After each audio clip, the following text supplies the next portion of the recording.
में उपस्थित हैं। मैं आप सभी का हार्दिक स्वागत करता हूं। सबसे पहले मैं लोक आस्था और सूर्य उपासना के महापर्व छठ पूजा के इस पावन अवसर पर बिहार के सभी मतदाताओं को हार्दिक शुभकामनाएं देता हूं। आज अस्ताचलगामी भगवान भास्कर को अर्घ्य देने के शुभ दिन पर मैं बिहार के 7.5 करोड़ मतदाताओं को विशेष रूप से नमन करता हूं, जिन्होंने निर्वाचन आयोग पर अटूट विश्वास जताया है और एसआईआर में पूर्ण भागीदारी निभाई और अब इस चुनाव में मतदान करने के लिए उत्साहित है। बिहार में एसआईआर के सफल संचालन के बाद आयोग ने देश के सभी 36 मुख्य निर्वाचन अधिकारियों के साथ 2 महत्वपूर्ण सम्मेलन आयोजित किए। इन बैठकों में एसआईआर से संबंधित अनुभवों, तकनीकी प्रगति और भविष्य की दिशा निर्देशों पर भी व्यापक चर्चा की गई। पिछले एसआईआर की मतदाता सूची से मैनुअल भी और तकनीकी तरीके से भी दोनों स्तरों पर मिलान का कार्य लगभग पूरा कर लिया गया है और इसके तैयारी के आधार पर अब चयनित राज्यों में एसआईआर का दूसरा चरण प्रारंभ किया जाएगा। याद रहे, एसआईआर का प्रमुख उद्देश्य है हर योग्य मतदाता को सूची में शामिल करना और अयोग्य को मतदाता सूची से हटाना। आइए अब पीपीटी के माध्यम से आपको विस्तार में एसआईआर के इस फेज 2 के बारे में बताते हैं। जैसा कि आप सबको पता है, एसआईआर का फेज 1 समाप्त हुआ और इस चरण की सबसे बड़ी खूबी यह रही कि बिहार के 7.5 करोड़ मतदाताओं ने बढ़ चढ़ कर पार्टिसिपेट किया। 90,000 बीएलओस, सभी 12 राजनीतिक दलों के 1.6 लाख बूथ लेवल एजेंट्स, सब ने मिलकर मतदाता सूची को शुद्ध बनाने का कार्य किया और नतीजा आपके सामने है। 0 अपील्स, अर्थात बिहार की मतदाता सूची अधिकतम शुद्ध मानी जाएगी। अब फेज 2 12 राज्यों में या संघ शासित प्रदेशों में आरंभ होने वाला है। नेक्स्ट,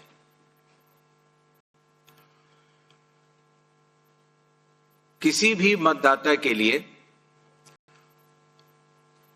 जो उसकी अर्हताएं हैं वो संविधान के अनुच्छेद 326 में लिखी गई हैं, अर्थात भारत का नागरिक होना, कम से कम आयु 18 वर्ष की होना, उस विधानसभा क्षेत्र का सामान्य निवासी होना और किसी अन्य कानून से उसको डिस्क्वालीफाई न किया गया।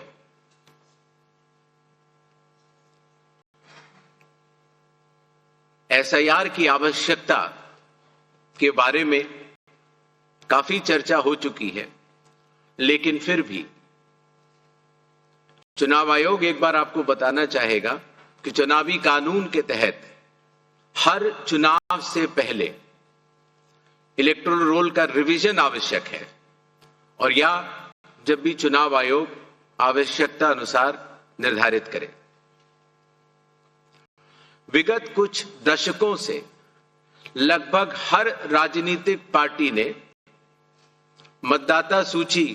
के शुद्ध न होने के ऊपर चुनाव आयोग को लगातार शिकायतें दी हैं। पहले सन 1951 से लेकर 2004 तक लगभग 8 बार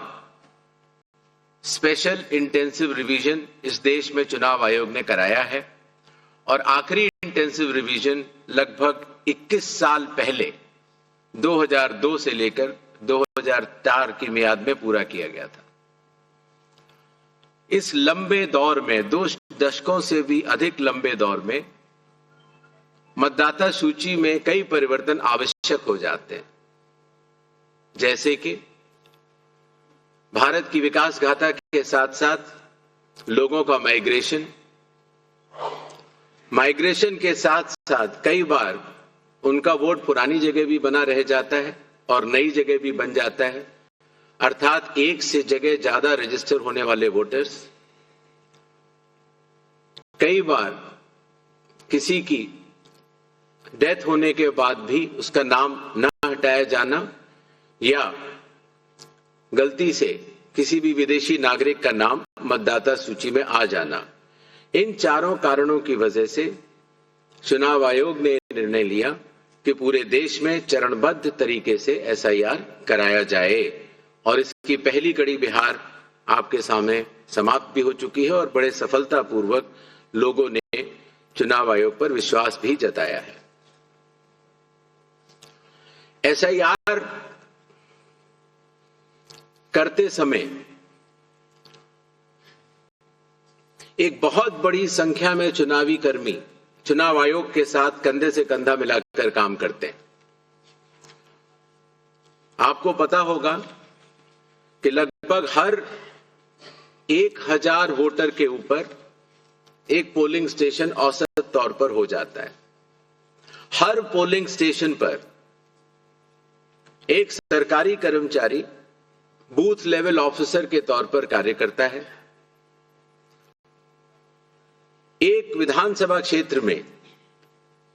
300 या 400 के बीच में लगभग पोलिंग स्टेशंस होते हैं और हर विधानसभा क्षेत्र में एक इलेक्टोरल रजिस्ट्रेशन ऑफिसर होते हैं, वो भी सरकारी कर्मचारी होते हैं और एसडीएम के स्तर के होते हैं और उनके अंडर में ये सारे बीएलओस कार्य करते हैं। इलेक्टोरल रजिस्ट्रेशन ऑफिसर को सहायता करने के लिए assistant electoral officer registration officers भी होते हैं, जो कि लगभग हर तहसील में एक या उससे अधिक होते हैं। ईआरओ एक सब डिविजनल मजिस्ट्रेट के लेवल का अधिकारी होता है, जिसकी कानूनी जिम्मेदारी होती है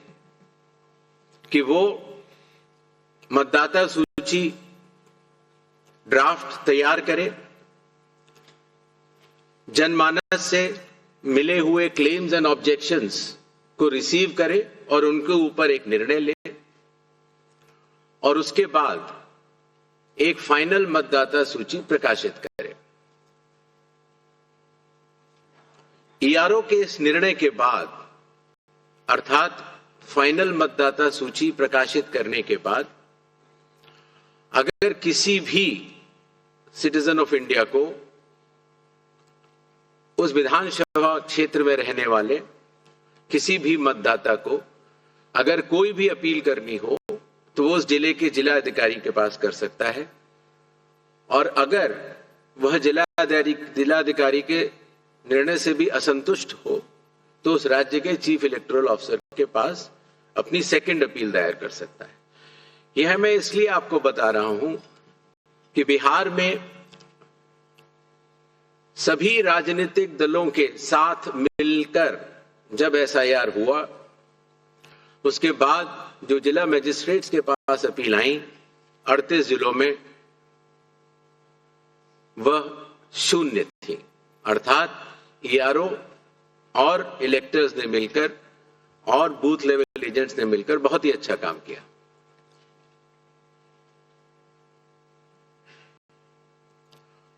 एसआईआर के समय ईआरओज और एईआरओज मिलकर सबसे पहला जो काम करेंगे वो इन्यूमरेशन फॉर्म्स को प्रिंट करेंगे। जिन राज्यों में एसआईआर हो रहा है या अभी होने वाला है, उनकी मतदाता सूची आज रात को 12 बजे फ्रीज कर दी जाएगी और उन हर मतदाता को जिसका नाम उस सूची में है, उसको एक यूनिक इन्यूमरेशन फॉर्म प्रिंट करके बीएलओ उसके घर देने जाएंगे। इन्यूमरेशन फॉर्म में वो आवश्यक डिटेल्स होंगे जो कि आज की मतदाता सूची में हैं। जब बीएलओ फॉर्म्स डिस्ट्रीब्यूट करना शुरू करेंगे एग्जिस्टिंग इलेक्टर्स को, उसके बाद इन्यूमरेशन फॉर्म में जिसका भी नाम है वो उसको लिंक करने का प्रयास करेंगे कि क्या उन्हीं का नाम 2003 की सूची में था। अगर था तो उनको कोई भी कागज और नहीं देने होंगे। इसी तरीके से अगर उनका नाम स्वयं नहीं था और उनके पिताजी या माताजी का नाम था तो भी उनको कोई और कागज नहीं देने होंगे। तो ये लिंकिंग और मैचिंग, बिहार जब हमने एसआईआर किया था तो सिर्फ बिहार की अवेलेबल थी और आज पूरे देश की 2002 से 4 में हुए एसआईआर की मतदाता सूची जो लिंक दिया गया है voters.eci.gov.in पर कोई भी देख सकता है और इस मैचिंग को स्वयं भी कर सकता है। बीएलओज, बूथ लेवल ऑफिसर्स एसआईआर की प्रमुख कड़ी होते हैं। जब वो घर जाते हैं तो कई बार ऐसा भी हो सकता है कि किसी और व्यक्ति की उम्र उस घर में 18 साल के ऊपर की हो गई हो, तो हाथ की हाथ उसी समय वो उनका फॉर्म 6 भी भरवा लेंगे और डिक्लेरेशन भी ले लेंगे और उसकी मैचिंग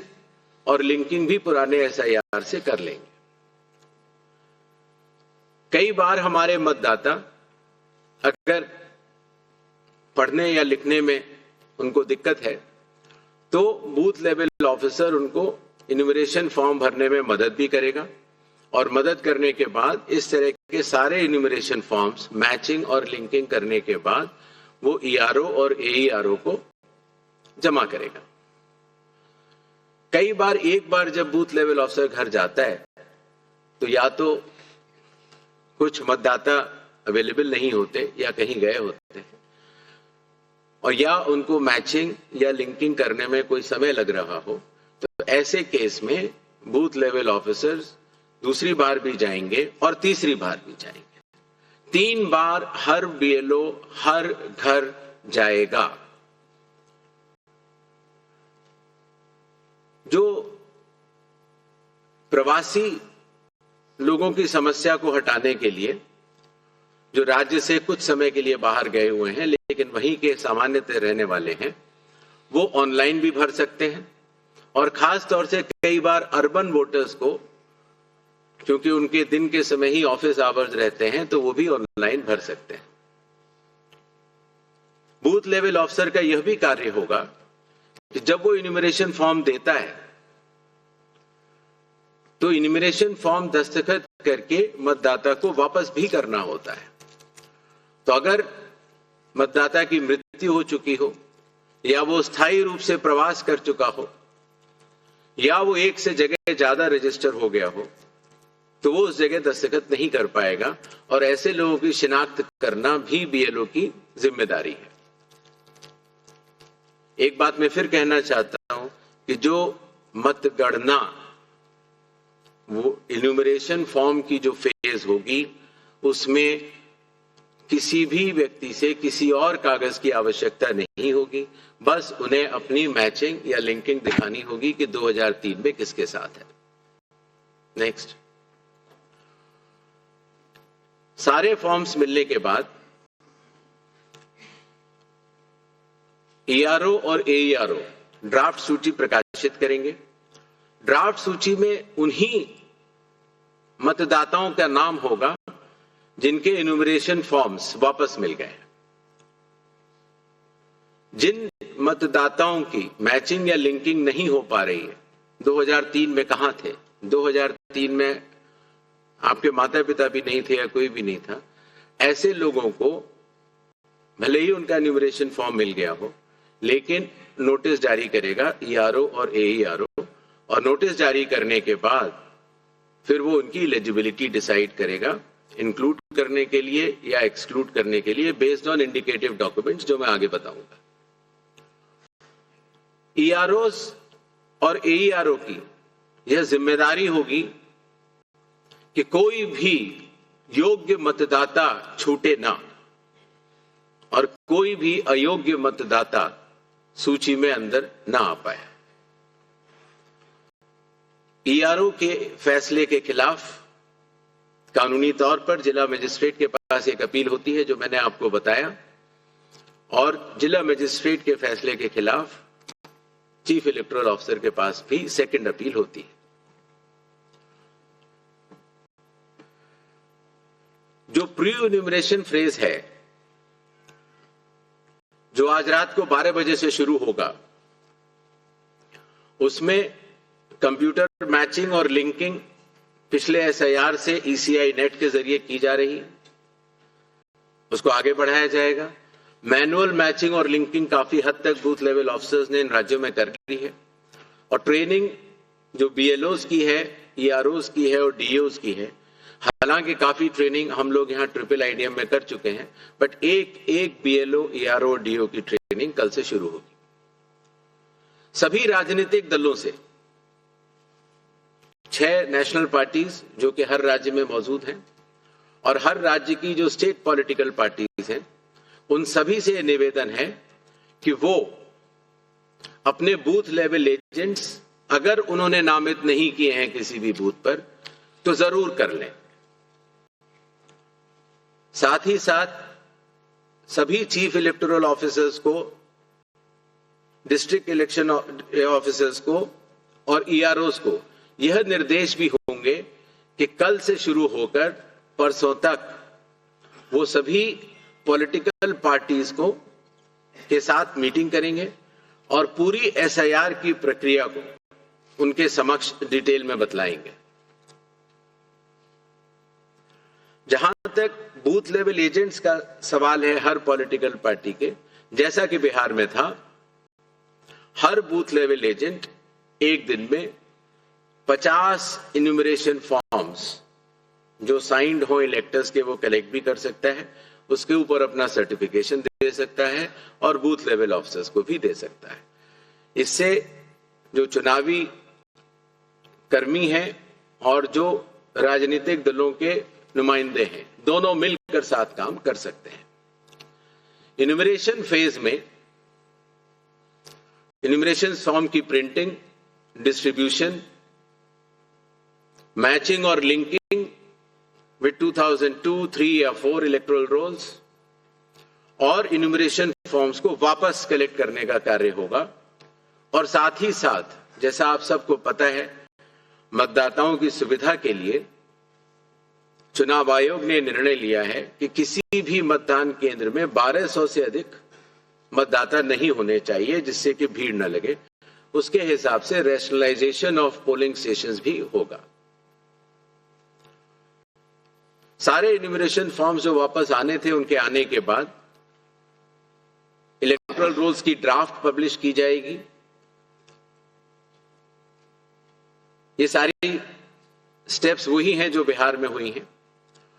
और उसी के साथ साथ चूंकि इन्यूमरेशन फॉर्म लेते समय ये पता लग जाता है कि ये व्यक्ति एब्सेंट हैं या शिफ्टेड हैं या डेड हैं या उनके डुप्लीकेट वोट्स बने हुए हैं, उन सब की लिस्टें बिहार में भी वो सभी बीएलए से भी शेयर की गई थी। पंचायत या पब्लिक ऑफिसेज के नोटिस बोर्ड पर भी लगाई जाएंगी और सीईओ के वेबसाइट पर भी अवेलेबल होंगी, जिससे कि कोई भी व्यक्ति एपिक नंबर लगा के देख सकता है कि उसका, जैसे पिताजी का नाम अगर उसकी मृत्यु हो गई है तो वहीं पर है कि नहीं। ड्राफ्ट सूची पब्लिश होने के बाद जिन लोगों की मैचिंग या लिंकिंग 2003 या 2 या 4 से नहीं हो पाई है, उनको ईआरओ नोटिस जारी करेंगे। नोटिस के बाद हियरिंग होगी और हियरिंग में जो भी इंडिकेटिव डॉक्यूमेंट्स हैं उनको चेकिंग किया जाएगा, और ईआरओ ये भी उनसे पूछेगा कि 2003 में आप कहां थे या आप